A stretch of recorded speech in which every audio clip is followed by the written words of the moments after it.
Reacting to this week's top Bravo headlines. Hey everyone, welcome into another shared news update. As always, I'm your host Morgan Wright, and we're going to be diving into reunion week. All of our favorite shows had pretty wild reunions when it comes to the Bravo sphere. But before we get into it, if you are new here, please be sure to subscribe to our channel and ring the bell so you never miss out on any updates. Let's go ahead and start with Vanderpump Rules because, of course, it's at the top of everybody's mind. We got part 2 this week, and it had some pretty major moments. I thought part 2 was a lot better than part 1. I also am of the opinion that they're stretching this thing out as long as humanly possible, but I really enjoyed part 2, and there were some major moments. One that came pretty early on was Tom Sandoval's meltdown outside of Raquel's trailer, begging production to let him talk to Raquel off camera. Honestly, this was one of my favorite parts of this reunion of part 1 and part 2 because it was just so raw and so real. Sandoval screaming at production, saying that he doesn't want to film, he doesn't want a camera in his face, he just wants to talk to Raquel off camera. The producer saying, look, dude, if you want to go have lunch by yourself, you will not be filmed. But anytime two castmates are with each other on set, they're going to be filmed. It's like, why do you want special treatment? Well, I think we know why he wanted special treatment. It's pretty clear to me that Tom wanted to talk to Raquel off camera so they could once again compare stories to make sure that everything lined up. We've heard that a lot throughout this reunion from Ariana and others. You know, they have to make sure that they have their story straight. Schwartz really messed it up on part 1 when he said that he found out in August, and Sandoval looked at him like, that's not what we discussed. So I don't know if maybe also Tom just wanted to reiterate to Raquel, what they were supposed to say when she came on set. But that moment was, I've watched it like a million times. I love it. We also are hearing a lot about this bombshell revelation that is supposed to come in the last 5 minutes of part 3, which airs this upcoming Wednesday. And they did tease it a lot at the end of this week's episode. We hear a producer say to Raquel in her confessionals, "Are you ready to tell the truth?"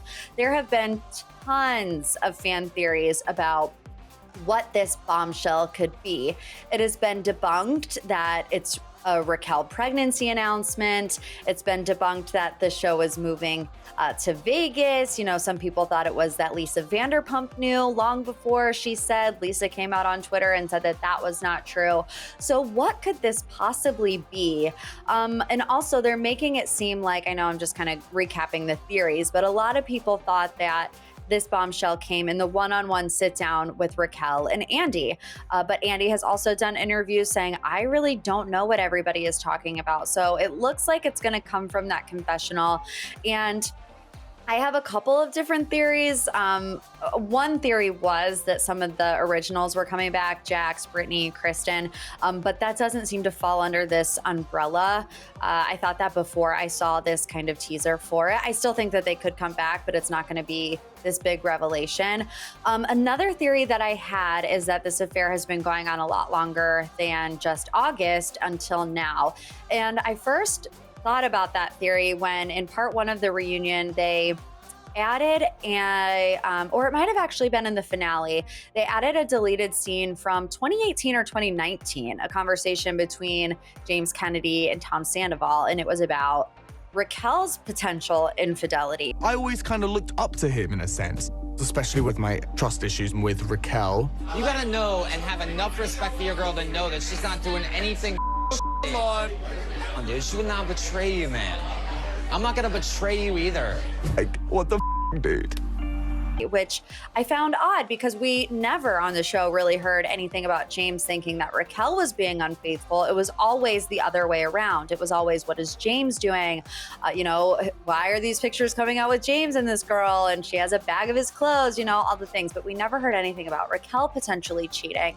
And then we see Sandoval say, she wouldn't betray you and I wouldn't either.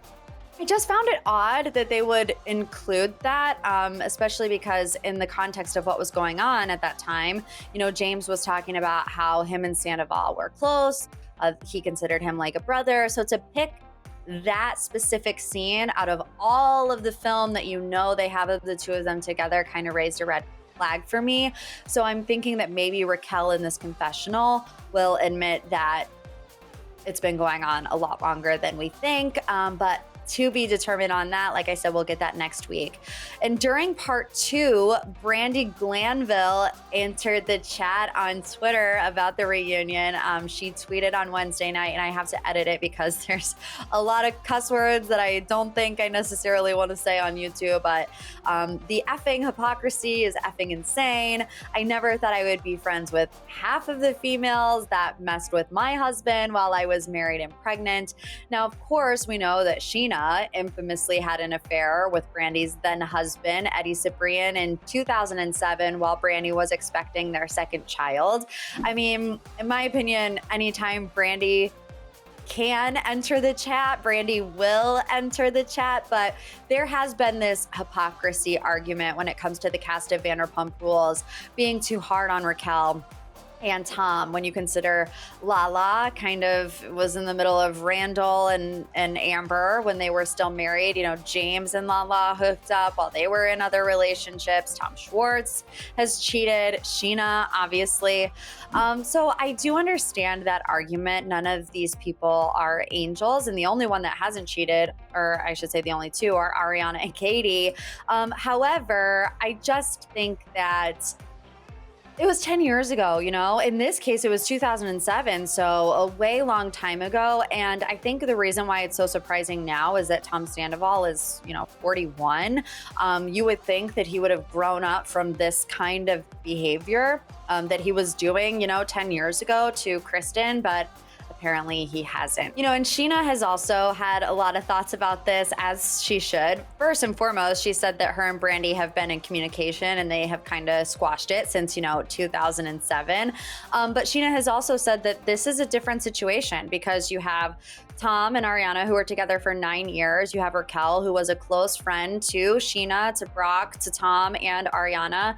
So it's just the level of deception within a particularly close friend group, and having it all caught on camera kinds of adds a layer of deceit, I think. So, look, I have always been of the opinion that Scandoval is the worst cheating scandal to happen on Vanderpump Rules and maybe even reality TV as a whole. But like I said, we get our third and final part of the reunion on Wednesday. Let's move on to the Real Housewives of New Jersey. They had part 1 this week, and it was an all-out war between Melissa and Teresa. In my opinion, we didn't get a whole lot from part 1. It just seems like other storylines don't really matter in the huge context of what's going on with two of the mainstays, Melissa and Teresa, who are family, who have been feuding for so long, who the show has now been put on pause because they can't figure it out. And I do understand, you have other storylines like what's going on with Danielle and her family and the feud between Danielle and Rachel. But it's like the big elephant is in the room is that Melissa and Teresa hate each other, and they're going to have to work this out if they both want to be on the show. And in my opinion, the most shocking part of this reunion came at the very end. It was a great strategic move on Bravo's part to put this within the last 30 seconds of the episode because Teresa accuses Melissa of turning them into the feds. You like Caroline Manzo put you in jail. You're the No, I take that back. I think you did. Oh my God. She says, I don't think it was Caroline Manzo. I think it was Melissa. And even Andy's like, you think Melissa turned you into the feds? And everyone has a very large reaction. Honestly, I want to say that I'm surprised, but I'm not. It's like every time Teresa says something else, I'm like, oh, it's just another Teresa moment. Do I think Melissa and Joe turned them into the feds? I really don't think so, but hopefully we'll see that story unfold a little bit more in next week's reunion.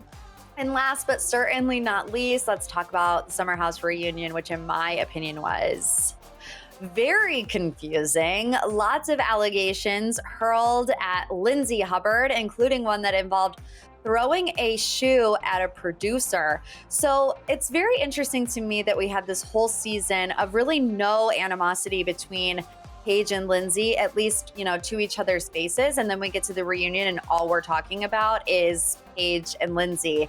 I don't like that. I think it makes for bad TV. We went the whole season thinking that the reunion was going to be about Danielle and Lindsay and Danielle and Carl and, Carl and Kyle. And then to have Paige come in really, really hot, I don't love it. I mean, I'm going to be honest. And when you think about Paige's claims, it's just interesting because they have since been debunked, at least two of them. One of them, it was about People Magazine. I know how People Magazine works. This was premeditated. This was pre-planned. And I think that they're fake because of it. Dave Quinn, who works for People Magazine, went to Twitter to set the record straight. He said, someone asked, was this premeditated? And Dave said, not at all. A rep from the network called and asked people to run a story because Lindsay and Carl were celebrating in a public space where plenty of people could see them. Bravo worried the news would be leaked, likely by those people or by their co-stars, so I wrote fast. Then he said, perhaps Paige doesn't in fact know how People Magazine works, but I'm happy to fill her in anytime she wants.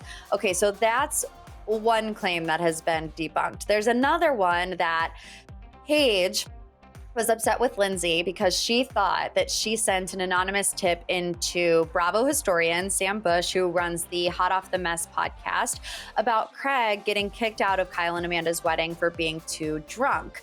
The story, that is pretty much the story. When you read that article, there are three different sources who wanted to remain anonymous, but source A was the one who kind of spilled beans on everything, saying that Craig got really intoxicated, got in a fight with one of the family members about using the Petula's family bathroom, cussed people out, and essentially got kicked out, something which Paige denies, Craig denies.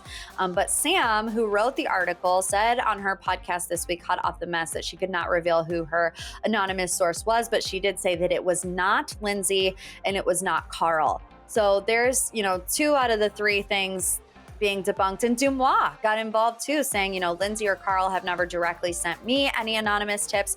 But Dumois also said none of the Summer House cast, and it would be impossible for Dumois to know if any cast member sent it into the website server because everything is anonymous there.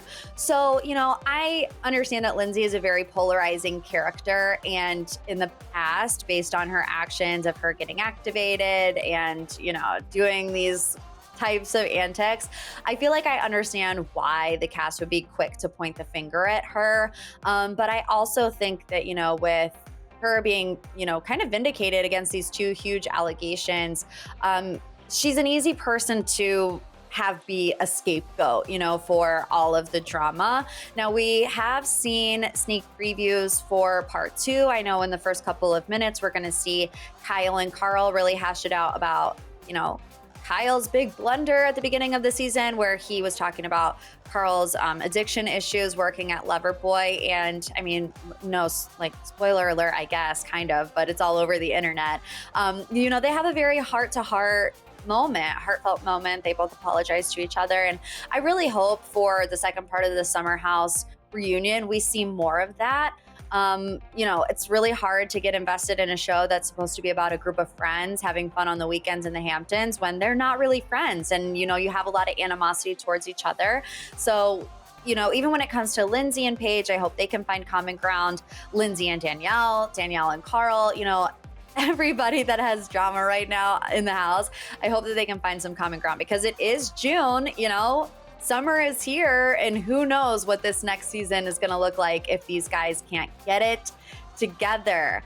Let us know in the comments what you think of any of it, the Vanderpump Rules reunion, the Jersey reunion, or the Summer House reunion. Drop a comment, an opinion. We'd love to hear from our Shared News family. And before you go, make sure you subscribe to our page, ring the bell so you never miss out on any Bravo updates. As always, I'm your host, Morgan Wright, and we will see you back here next time. Bye.